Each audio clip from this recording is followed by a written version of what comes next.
Are you full of shit? No, I mean, seriously, full of shit. Has constipation been your best friend lately? I got news for you. Laxatives won't help you. What's up, my melanated people? BC here again, out there in nature, just sending you a lot of love. Hoping that you're staying well, keeping safe, and living your best life. Laxatives are medicines to treat constipation by softening the stools to make passage easier, or by stimulating the lower intestine to push out stool.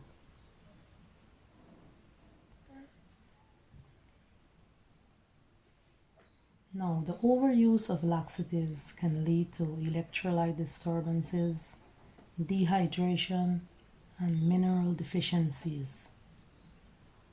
Laxative abuse can also cause long-term and potentially permanent damage to the digestive system, including chronic constipation and damage to the nerves and muscles of the colon.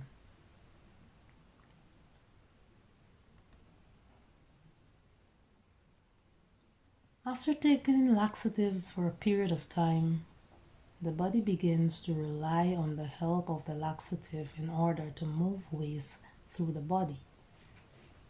People become both psychologically and physically dependent on laxatives. It's like a drug. They become addicted.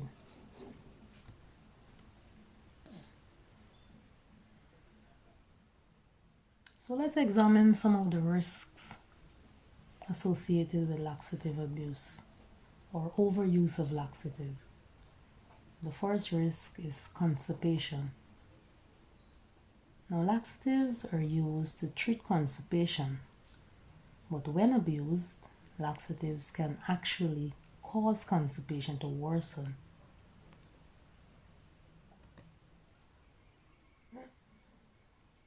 Laxatives work by artificially stimulating or irritating the nerves in the large intestine.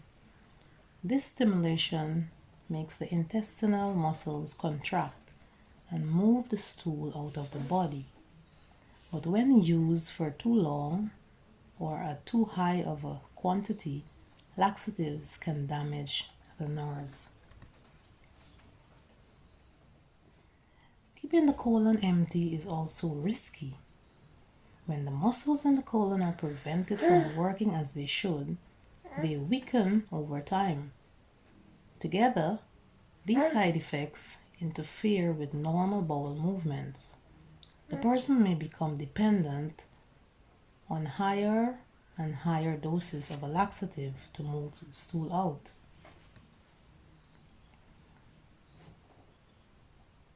Now, what is constipation? Constipation is defined as having fewer than 3 bowel movements a week and or bowel movements with stools that are hard, dry, and small. People who have abused laxatives can go weeks without a bowel movement. Constipation can be extremely uncomfortable.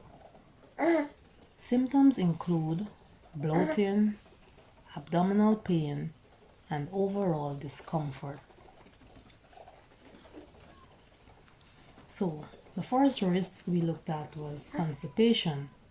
Now, our second risk is a combination of constipation, diarrhea, and gas. Now, laxative use traps gas in the intestines, leading people to feel full and bloated.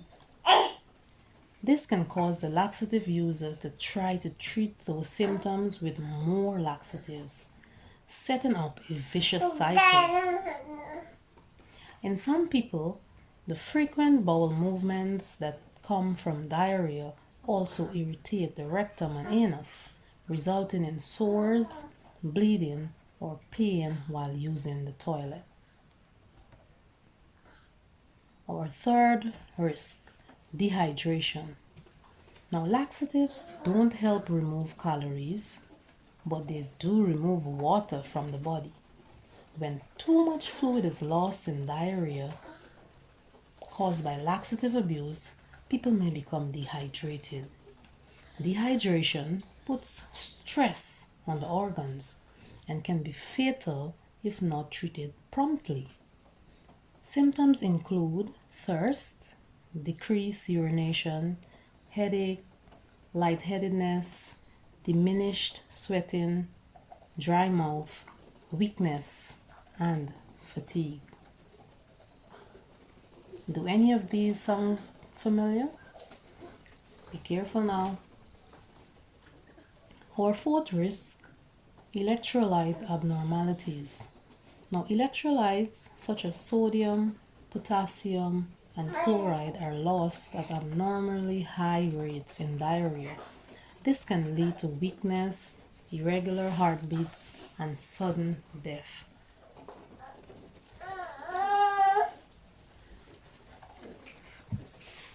Now, our fifth risk associated with laxative abuse, long-term medical consequences. Now, the body's dependence on laxatives can lead to long-term medical complications. Without having to work to eliminate waste, the body stops moving waste through the intestines on its own. Impaired intestinal function, our sixth risk. Now, after long-term laxative abuse, the intestines lose normal muscle function and nerve response and can no longer contract to evacuate stool normally. This is sometimes referred to as lazy colon, meaning the colon no longer eliminates waste efficiently. Instead, waste sits in the intestines for far longer than normal. Laxative abuse is also associated with irritable bowel syndrome. Infections. The intestine normally is coated with a protective layer of mucus, which prevents the wall of the intestine from irritation.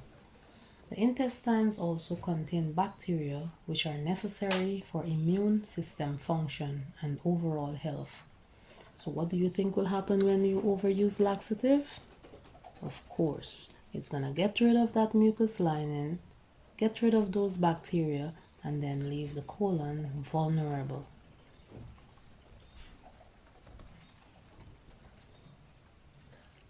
Now, laxative abuse strips away these bacteria and the protective mucus, leaving the intestines vulnerable to infection and irritation. Some studies even suggest that abusing laxatives increase the risk of colon cancer. The idea being that long time inflammation ups the odds that cells will develop abnormally during the healing process. Rectal prolapse. Now, chronic severe diarrhea caused by laxative abuse can cause the inside of the intestines to protrude through the anal opening. This condition usually requires surgical treatment. Depression. Depression can be associated with laxative abuse. Constipation due to laxative abuse can leave people feeling ill and uncomfortable. They may also be embarrassed and ashamed about their condition. When going to the bathroom is unpredictable or when they're suffering with gas or diarrhea, laxatives can lead people to socially isolate themselves. People often feel they need to keep laxative abuse hidden, causing stress and shame.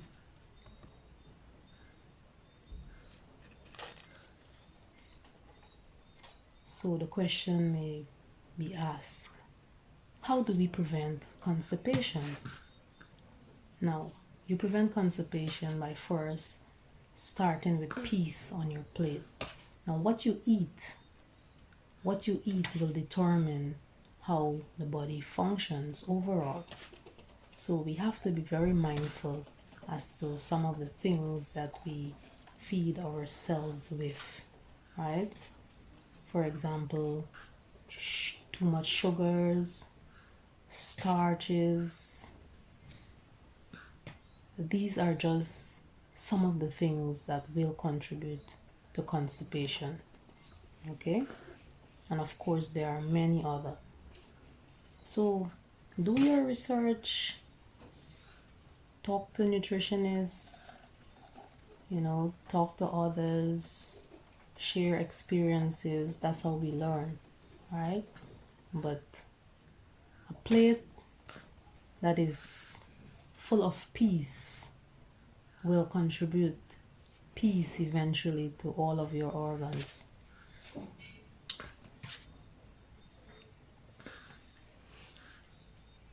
Now, here are some pointers as to how you can help with constipation. Now, include plenty of high fiber foods in your diet, including beans, vegetables, fruits, whole grain, cereal, and bran. Eat fewer foods with low amounts of fiber, such as processed foods and dairy and meat products. Or that meat products. Keep those away. Drink plenty of fluids, stay as active as possible, and try to get regular exercise. Try to manage your stress level and don't ignore the urge to pass stool. Some of us take for granted that I'm gonna go just now, I'm gonna go just now, I'm gonna go. And then you never get the chance to go, and then that urge goes away, and then eventually it takes you straight to where you didn't want to end up in the first place. Okay? So whenever you get that urge, you go. When you got to go, you go. Try to create a regular schedule for bowel movements, especially after a meal. Make sure children who begin to eat solid foods get plenty of fiber in their diets. Did you know that your luxury toilet is considered handicap in China? Yes. Now this that we consider privileged to have in our homes today is actually considered the handicap toilet. Okay? The locals don't use this. This here is only set up for foreigners, visitors, and of course those persons who are physically challenged. Now here is what you will find in China. This is what the locals will use, right? So certain restaurants, certain hotels, certain places that you go and they have access to toilet facilities, this is what you will get, right? And some of you may laugh at that and say, oh, what is that? But trust me, this is exactly the way nature intended us to go, right? We were designed to squat, not sit.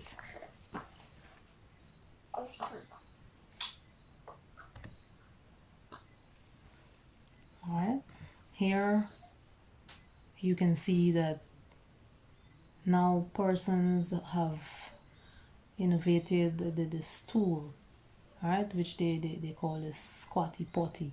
Alright, there's a stool that elevates your feet, which gives you that 35-degree angle, right? And this here is gonna help with the colon. Okay. And if you look in nature and you look at all the animals when it's bowel movement time, observe the animals and see what they do. They don't stand straight, and of course they don't sit. Alright? So squatting is natural. Look at the babies. That's what they do. They squat. Okay?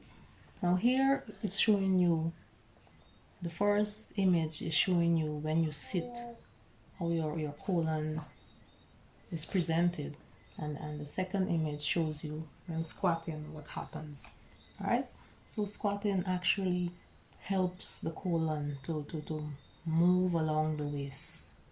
Okay, so maybe you should start squatting. Right, and for those of you who have issue with weight, then don't worry, just build a stool and elevate your feet. Right, get your feet off the ground and push up those knees and help in that regards.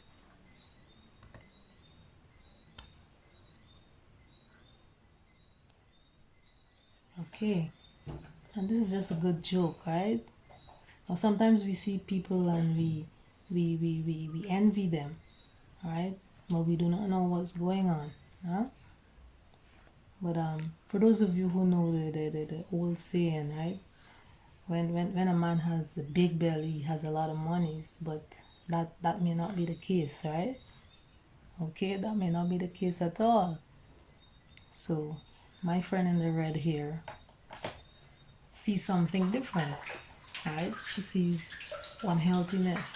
She sees someone who needs to see a doctor. Okay? So the next time you see someone with big belly, don't for once think that it might be wealth. Okay? It may very well be bad health. Peace.